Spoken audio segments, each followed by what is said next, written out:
Le premier bulletin de la journée que nous ouvrons avec l'affaire Ousmane Sonko Mame Mbaye Niang. Ousmane Sonko face au juge ce matin dans cette affaire, Cheikh Tidiane Diaw. Oui, après 2 renvois, le procès pour diffamation va se tenir ce jeudi au tribunal correctionnel de Dakar. Mame Mbaye Niang, ministre du Tourisme et des Loisirs, reproche à Ousmane Sonko d'avoir déclaré qu'il avait été épinglé par un rapport de l'IGE, Inspection Générale d'État, pour sa gestion d'un fonds de 29 milliards de francs CFA du programme des domaines agricoles communautaires. L'actuel ministre du Tourisme et des Loisirs, donc, qui conteste l'existence de ce rapport, a décidé de porter plainte contre le leader de PASTEF pour diffamation. Fatiya. Restons avec le leader de PASTEF, Cheikh Tidiane. La marche de son parti interdite hier à Dakar. Ousmane Sonko bloqué chez lui. Pratiquement en résidence surveillée chez lui à la cité Keur Gorgui, aucun visiteur autorisé à accéder sur les lieux. Des députés qui ont effectué le déplacement pour rendre visite à l'opposant ont subi la loi des grenades lacrymogènes. Retour sur ces événements avec nos reporters Habib Faye et Mohamed Dia. Ousmane Sonko au volant de sa voiture pour, dit-il, amener son fils à l'école. Mais le leader de PASTEF n'arrivera jamais à destination. Il s'est heurté au checkpoint du groupement mobile d'intervention qui a barricadé la rue qui mène à son domicile. Je ne suis pas condamné, il n'y a pas de décision judiciaire, mais je suis un citoyen libre dont on empêche de circuler et de vaquer à ses occupations. Donc tout ce que vous voyez là, et c'est toutes les issues. Yoon boo jël fi mu ne nii la juge terewu ma génn amul lenn lu ko tere mais nee nañ waruma génn sama kër loolu mooy Sénégalu Macky Sall. La cité Keur Gorgui en état de siège, l'accès interdit aux visiteurs. salaamaaleykum. Cheikh na ngeen def. ça va ñun de fii lañ bëggoon jàll dañu ne ñu wiiri ñëwee nii quoi. on a ça. L'accès est interdit aux journalistes. pourtant ñoom dañu wax ñu wiiri ñu jaaree nii. Les habitants de ce célèbre quartier vivent le martyre parce que privés de leur liberté de circuler. Je me dis que ça ne vaut pas la peine.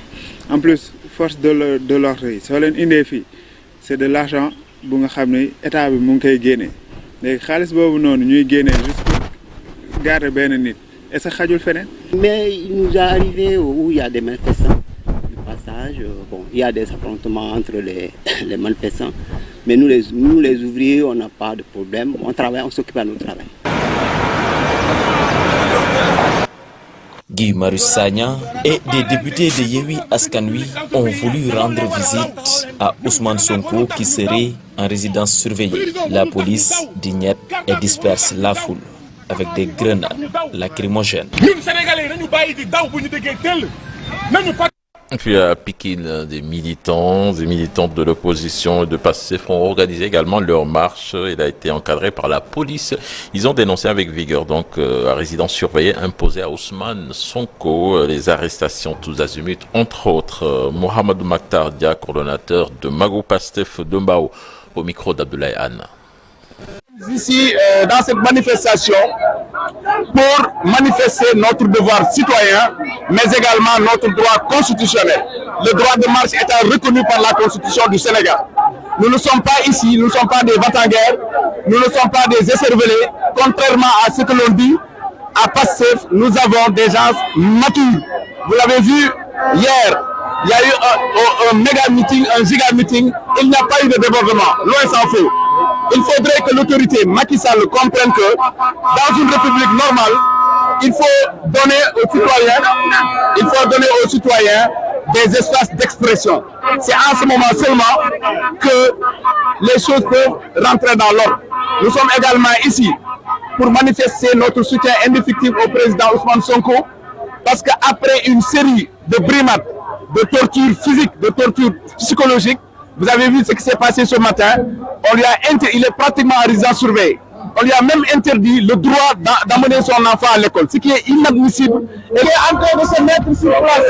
Et on dira non et on dit non. Macky Sall, le Sénégal n'est pas un héritage pour toi. Macky Sall, tu n'as pas acheté le Sénégal. Les Sénégalais ont le droit de dire leur opinion. Macky Sall, pourquoi à chaque fois que quelqu'un dit son opinion, tu le mets au NIF? Il faut que ça s'arrête.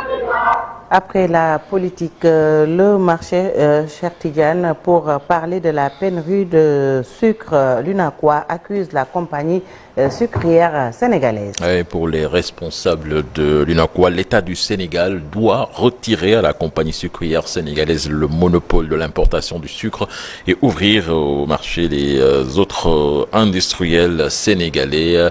Ils ont fait face à la presse hier, les membres de l'UNACOIS, compte rendu signé Aminata Mbaresso et Alioune Diagne. Le sucre introuvable sur le marché, une pénurie qui inquiète déjà l'Union nationale des commerçants et industriels du Sénégal. Sur les produits alimentaires essentiels, le riz, l'huile, pour ne citer que ces deux produits, et même voir le lait, il n'y a pas de gros problèmes. Par contre, il y a des inquiétudes sur le sucre, comme on l'a dit tout à l'heure en Wolof. Et nous sommes saisis de partout. Le président nous relaie ce matin qu'il a été saisi hier soir par ses homologues de Mbour et d'autres régions pour lui signaler que la pénurie de sucre commence à s'installer sérieusement. Ces commerçants et industriels accusent la compagnie sucrière sénégalaise, la seule usine productrice de sucre au Sénégal. Nous estimons que c'est une pénurie qui est artificiellement planifiée par la compagnie sucrière. Nous savons tous qu'elle n'a pas la capacité d'approvisionner le marché et de répondre à ses besoins. Nous savons tous que le Sénégal est obligé de recourir à de l'importation du sucre pour compléter les besoins du marché. La stratégie de la compagnie sucrière est d'étaler ses ventes jusque dans la période ou au-delà de la période d'ouverture des importations pour prétendre cette fois-ci également détenir le monopole de l'importation. Pour l'UNACOIS, l'État du Sénégal doit se départir du diktat de la CSS dans l'approvisionnement mais aussi dans l'importation du sucre. La première piste, nous pensons qu'on doit dorénavant affranchir le marché d'une dépendance absolue de la compagnie sucrière et que le Sénégal doit s'aménager un stock de sécurité. La deuxième piste de solution, ça c'est le recours légal aux juridictions. Jusque-là, nous avions un gentleman agreement avec le gouvernement. Il n'y a pas de papier signé, c'est ça le gentleman agreement, où nous avons délibérément souscrit à l'accord de protéger tous ensemble la compagnie sucrière et de le laisser assurer le monopole de la production et que les commerçants se concentrent sur la distribution. Mais pour ce qui est du gap dont elle n'est pas capable de produire, mais il faut absolument que ce gap soit importé mais dorénavant nous exigeons que la compagnie sucrière sorte de l'importation de ce gap. Cette conférence de presse, un avertissement au gouvernement. L'Union nationale des commerçants et industriels du Sénégal craint une tension sur le marché du sucre qui risque de porter préjudice aux consommateurs. Puis pour finir, Fatiga, un rapatriement de ressortissants sénégalais en Tunisie, le premier vol prévu ce jeudi. Le ministère des Affaires étrangères, rappelons-le, avait demandé aux Sénégalais désireux de rentrer au pays de se rapprocher de l'ambassade du Sénégal à Tunis pour s'inscrire. Une situation née des déclarations malencontreuses du président tunisien sur les subsahariens en proie au racisme et à la xénophobie dans ce pays. Sorna Fatih. Merci beaucoup, cher Tidiane. C'était le premier bulletin de la journée. Prochain rendez-vous d'information pour l'actualité nationale. Ce sera aux alentours de 7h10, 7h15. Tout de suite, la page internationale.